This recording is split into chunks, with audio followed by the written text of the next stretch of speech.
Why did he ask his mom to not visit him in the prison? Make sure you watch to the end of the video to see that story, because it's an interesting story. Trust me, you will learn a lot from that video. She didn't ask Israel to stop working for Davido. So I'll be doing 4 stories today. The first one is about Iyabo Ojo and Kemi Olunloyo's sons. Alright, so Kemi Olunloyo has been dragging Iyabo Ojo for the longest time. You know, over the week there has been videos of her replying or sending messages to Iyabo Ojo. If you know very well, you know that Kemi Olunloyo has never liked Iyabo Ojo for obvious reasons. If you are very familiar with the Nigerian space, you should know why that is happening. The thing is, Iyabo Ojo has never really replied Kemi Olunloyo disrespectfully in any way. I think she kind of have a lot of respect for Kemi Olunloyo, so even when Kemi Olunloyo drags her, she don't reply, she just keep mute. But as at yesterday, she replied her for the first time. But this time, she didn't reply her in a way that seems like she's insulting her, but instead she is replying to her sons, asking her sons to look after their mom, to show love to their mom, to not disown their mom, that if they need financial assistance, they should reach out to her. She's going to help them. So on Instagram, she wrote, "Sons, to err is human, to forgive divine. Forgive your mom." And then she went on, "My heart goes out to you all. I beg you to forgive your mother and come together to support her. Despite being raised differently and having different fathers, your mother needs your love and care now more than ever. Especially you, her first son, who has disowned her. Please reconsider and forgive her. Auntie Kemi, I feel deep pity for you, and I promise to continue praying for you. If you ever need financial assistance for food or medication, please don't hesitate to reach out. Just send your account details and I will be happy to help. I love you and I wish you well." She now go on to say, "Remember, your mother's mental health and well-being depend on your love and care. She's getting older and needs you most now. Please come together and support her." All right. And then the son replied. This is what the son said. "Madam Iyabo Ojo, please address our mom, Dr. Kemi Olunloyo, and not her sons. My autistic brother is not on social media, let alone posting from his cloned page as disowning her. Something clarified in 2019. We love our mom and we have our own struggles. We don't need your help. Thanks." So that was Dr. Kemi Olunloyo's son's reply. So the next story is EFCC. There has been some group of people on social media who has been planning to stage a protest against EFCC. So EFCC is sending a warning to this group of people to not carry on with the said protest. Okay, on their page they write, "The Economic and Financial Crimes Commission (EFCC) wishes to alert the general public on the plan by a shadowy group to instigate a protest against the commission. In the last couple of days, the group has been actively campaigning in the social media, recruiting impressionable young Nigerians, including students, to take up arms against the EFCC. This insidious campaign is being promoted as resistance to the operational activities of the Commission, especially in respect of the enforcement of the laws dealing with cyber crimes. The Commission, while not averse to protest by citizens, is alarmed by emerging evidence that suggests a grand design by corrupt elements under the investigation or prosecution by the Commission to exploit the so-called protest to orchestrate a national uprising that may threaten the peace and security of our dear nation. As a reasonable law enforcement organization, the Commission will not tolerate any breakdown of law and order anywhere in the country, especially around its office locations across Nigeria. EFCC, working in concert with sister security agencies, is therefore taking necessary measures to deal with possible threats to the peace and security of Nigeria. The Commission, however, appeals to parents, guardians, and heads of tertiary institutions to take responsibility in ensuring that their words are not recruited to be used as cannon fodder in a proxy war against the commission by vested corrupt interests. The war being waged by the commission against corruption and cybercrime is to protect the future of the youth of this country. That future is imperiled if Nigeria degenerates further in global reckoning as a den of fraudsters. So yeah, that is what's going on with EFCC and this group of people who want to stage a protest. There is a story of a young man that asked his mom not to visit him in the prison. Why did he ask his mom to not visit him in the prison? I'm going to be giving you guys details about that story. In fact, I'm going to be posting the full video on that story for you guys to watch. That will be the last video I'm going to be posting. Make sure you watch to the end of the video to see that story because it's an interesting story. Trust me, you will learn a lot from that video. So the next story we have is Israel. Israel sends message to whomever it may concern. Israel DMW, Israel Juju, you know who I'm talking about. So there's this video of Israel dancing and sending message to whomever it may concern. And if you know what's up with Israel, you know that his ex-wife a few days ago did an ask me anything section, or I don't know what to call that. She and another lady, they were talking about her failed marriage and what happened, where she claimed she didn't ask Israel to stop working for davido. And there was a whole lot of other stuff. You can go check out that video if you want me to talk about it. Maybe I'll make a video on that very topic. But yes, this is Israel dancing and showing that he don't care, bro. Like, I don't care. I'm just, if you care enough to be talking about it, that is your problem. I don't care, right? So yes, the last story is about VDM. So VDM just posted a video some few hours ago where, unlike what we usually expect from VDM, where the video is going to be controversial, they're either dragging somebody or somebody is dragging, he's replying somebody, but this time around it's a different vibe, it's a different video. All right, so this time VDM is talking about a man in the prison in Kuje that has written books and stuff like that, and the man gave his story about, you know, when Boko Haram came to Kuje prison. You remember when Boko Haram broke into Kuje prison years ago, what really happened? The man covered the story of what really happened in that prison. Okay, so this is the video, and please make sure to like and subscribe and catch you on the next one. This video is to Ngozi Amania, who lives in Ogba, Egbema, Rivers, Port Harcourt. The last time you saw your son, he was taken away from you about 12 years ago and is now in prison for 12 years now, going to 13 years. Now, you visited him about 8 years ago, and he said the reason why he stopped you from coming was because he was scared of maybe something happening to you, because they hear stories of maybe parents coming to visit their child in the prison and then they lost their life due to accidents. So he said the reason why he stopped you was because he didn't want anything bad to happen to you, because you are the most meaningful person to him. He thinks about you and he has strength to stay. I know it's been long that you saw your son, but these are his recent pictures. This was when he got his BSc in the Open University from the prison. He studies from the prison, and by the grace of God, this is a picture with him and the current Minister of Interiors, Babatunde Ojo. They are planning on the launching of his book. So in prison, your son have written this. The moon was out of sight for a decade. He has also written this. He wrote this, Catalyst of Self-Development. He also wrote this, Crime Scene.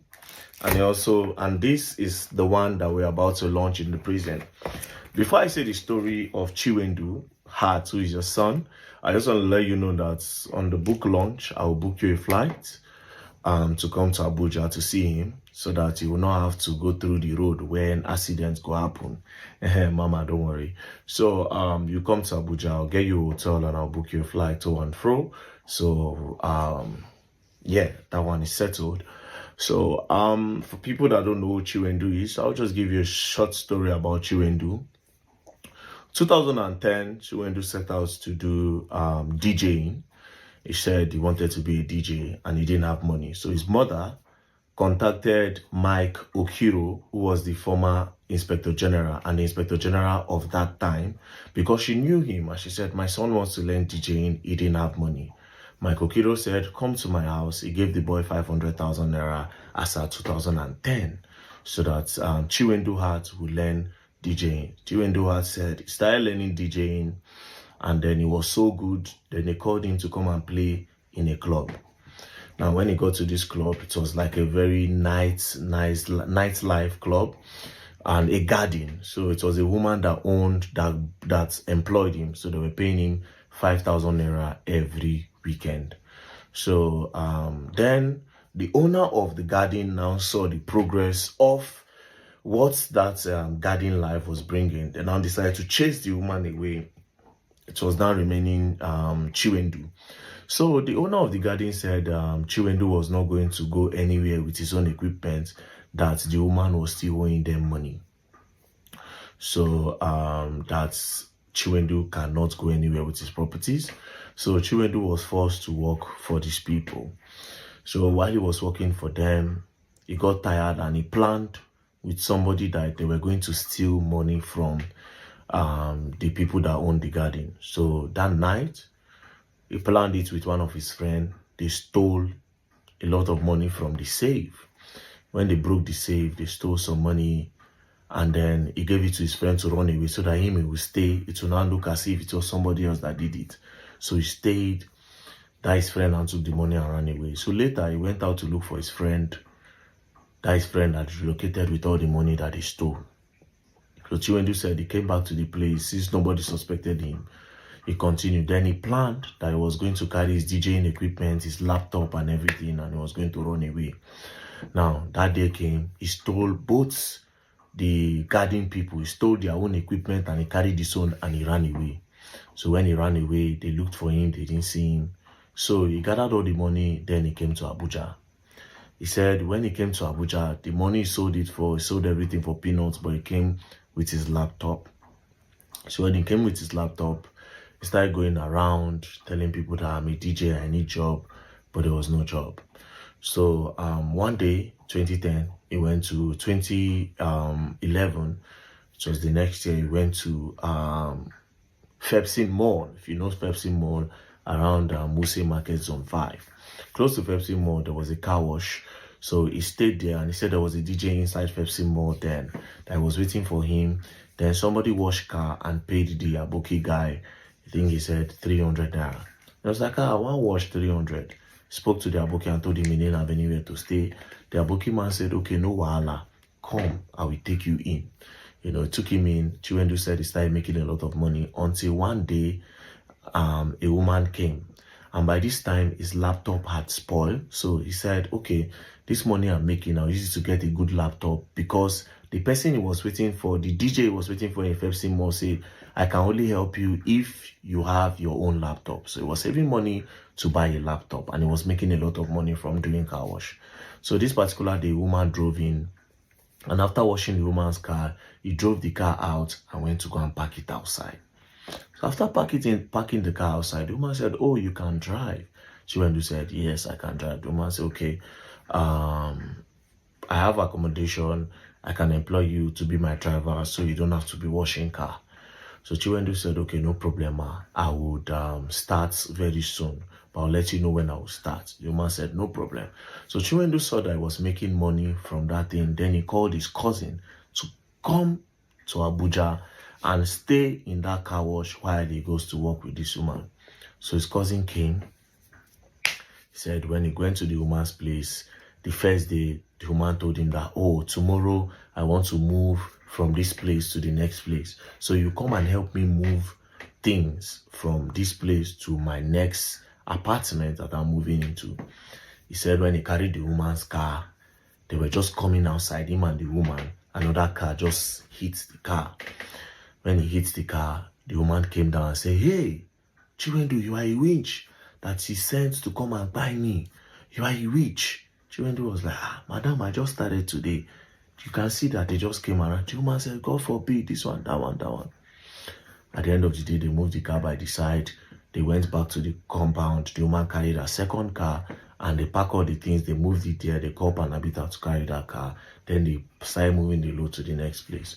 So when he moved to that place, the woman gave him BQ. Gave him the BQ. He said the first day he got to the house, the people that were painting, they started lamenting and they were quarreling. That this your madam, a very wicked woman. She don't go give person money on time. They were all complaining. We go paint this one today. She go say no be this color. We go paint this one. And she know they appreciate it. She go just shout on people, you know. So Chiwendu said, that they should just bear, because they were thinking Chiwendu was her son because the woman was elderly, right? So Chiwendu said, okay, they were going back and forth. The woman will insult him. The woman will say a lot of things. She wasn't a nice woman, according to him. He said, so one day, the woman, now is monthly work now, it was now month end for the woman to pay. You understand? Now, I am rushing this because I actually want you guys to buy the book and read. So I'll rush it. The whole story is here. So he said, it was month end. It was time for the woman to pay. The woman refused to pay him. I said she does not like the way he was working and that she's not going to pay. Cut the long story short, the woman refused to pay Chiwendu his money. Chiwendu now planned that him and his cousin, they were going to hold the woman down and collect money from her and they will run away. So him and his cousin, they held the woman by the hand. They tied her up, you understand? So when they tied the woman up, the woman was struggling with them, but the woman was elderly and she seniored them. As at this time, Chiwendu was 22 years old. So they held the woman down. The woman pushed his cousin and beat his hand. When the woman beat his hand, the cousin, Chiwendu was shouting, the cousin now pushed the woman. The woman just hit her head on the wall, and that was it. They tapped the woman did not wake up. They tried everything, she didn't wake up. They knew she had died. They entered the car, one of her car, they drove to Owerri. It was in Owerri. Police now came and traced the car and caught them. So by the time they got to Abuja, police have already arrested about 12 people that were in the compound. So Chiwendu said he now told the policemen that, see you, it is me that did it. Please let all these people go. I did not do it deliberately. It was because the woman was bad to me. That was why I said I wanted to tie her up, carry some money and run away. That was my plan. But the woman was stronger than us. She overpowered us. And then we pushed her, she hit her head, and that was it. You know. So they now released everybody and held Chiwendu. Chiwendu and his cousin, they got to court. When they got to court, the woman's family were very serious with the case. They got to court and they told the judge that they were guilty. The judge said, we'll review the case, let it not be like somebody else is forcing you people to say this, to take the fall. Now, this case have been adjourning, going on, and now this is the 13th year Chiwendu is still there. Now, for the progress Chiwendu have made for himself, I'm really proud of him. He's now a graduate in the prison. He went to school, which is how he was able to write these 4 books. You understand? And while in prison, something happened. If you remember the time that Kuje prison was broken, when they say prisoners escape, Boko Haram were the ones that actually did it. So they Chiwendu gave me the whole story, and other prisoners that were with us the day he gave me the story. Chiwendu said, 30 minutes before Boko Haram got to the prison gates, they were shooting from Kuje Junction and they were coming. So before they got to the prison, everybody don't escape. Even all the prison wardens, they don't run. You understand? Boko Haram put bomb, boom. They blasted the whole place. When they blasted the whole place, they brought out all the prisoners and told them to sit down. When they told them to sit down, Boko Haram started preaching to them. After preaching to them, Boko Haram said they carried bags of money. He said they were there for like an hour. Boko Haram, in front of the prison, sat all the prisoners down and said, after preaching to them, told them that it is Allah that sends them to come and release them, that they are not here to buy anybody, they are not here to do anything, they just want to rescue people. They now said, if you want to join Boko Haram, come to this side. If you don't want to join Boko Haram, sit down. Some people went to join Boko Haram while others sat down. So Boko Haram started sharing 5,000, 2,000, 3,000 to the people that want to run and find their way. So Chiwendu said they came, he sat down, but he refused to go anywhere. Do you understand? Like I said, the whole story is here. He refused to go anywhere because he felt like, I am now a changed person. I'm not going to run until I am done with the police and I'm done with the sentence. I don't want to run again. I'm now a changed person. You understand? So now, the reason for this video is two things. This book launch is coming soon. That's one. Number two, Chiwendu have spent 13 years. This is the 13th year now in Kuje prison. As a matter of fact, his IPO for the case then, his prosecutor for the case, is now a police service chairman or something like that. I can't remember what it is. But the judge of his case is now the chief judge of FCT, according to what he told me. So we are hoping that something good might come out of this. Why? Because the family of the woman that actually said they want to withdraw the case, that they've forgiven Chiwendu, knowing fully well, after years, I think after like 5 years, they said they don't want to do the case anymore. They've forgiven him, knowing fully well that it was a mistake, and then all those things happen, you know. So now it is left in the hands of the Commissioner of Police to withdraw the case. You understand? Commissioner of Police need to withdraw the case because the family of the woman tried to withdraw the case, but they couldn't. They couldn't because the case have now moved from the family hand to the hands of the government. So it's only the Commissioner of Police that can withdraw the case. So that is the short story of Chiwendu. But please, I think this is available on the Play Store. The moon was out of sight for a decade. Chiwendu is still in prison. I will try my best to go and see the Commissioner of Police of FCT, which is Commissioner of Police Igwe. So in respect of this, and I pray and I hope something will be done and the case will be reviewed, because 12 years long is just to beg them and to beg, say, I beg, please, you guys should review this case again. So that's the story of Chiwendu. Peace and love. So mama, prepare yourself. Thank you.